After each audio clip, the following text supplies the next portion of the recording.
কি, কি করছি? ওই যে মশা। আসলে হঠাৎ করে খেয়াল করে দেখেছেন, খুব রিসেন্ট একটা টাইমে আমাদের চারপাশে এই মশার উপদ্রব আবার কিন্তু বেড়ে গিয়েছে। এই মশা আমাদেরকে মনে করিয়ে দিচ্ছে সচেতন হওয়ার এখনই সময়।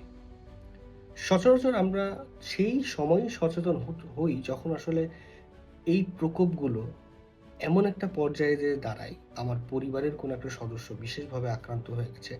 ঠিক তখন আমরা মনে করি, ইস! যদি আরেকটু আগে থেকে সচেতন হতে পারতাম।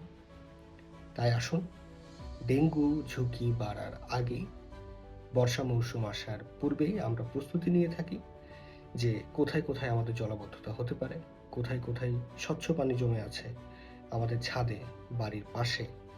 এই জায়গাগুলো আমাকে ঠিকঠাকভাবে পরিষ্কার করতে হবে।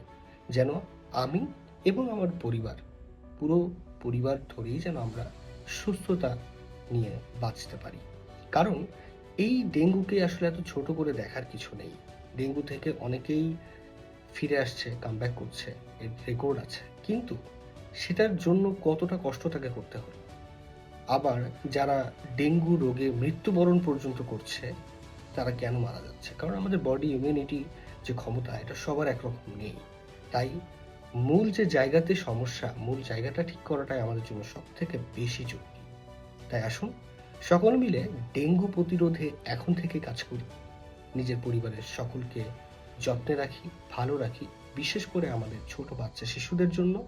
কারণ তাদের যে বডি ইমিউনিটি ক্ষমতা রয়েছে, সেটা খুবই দুর্বল। এবং ছোট মানুষ হওয়াতে, ছোট বাচ্চাদের প্রতি আমাদের যে দায়িত্ববোধ এবং নিজেদের প্রতি, নিজের গুরুজনদের প্রতি, বাবা-মায়ের প্রতি, সেগুলো আমরা পালন করি। ডেঙ্গু নিয়ে সচেতন হই, ডেঙ্গুকে প্রতিরোধ করি এবং পরিষ্কার রাখি নিজের বাড়ির আঙিনাকে। ধন্যবাদ সকলকে।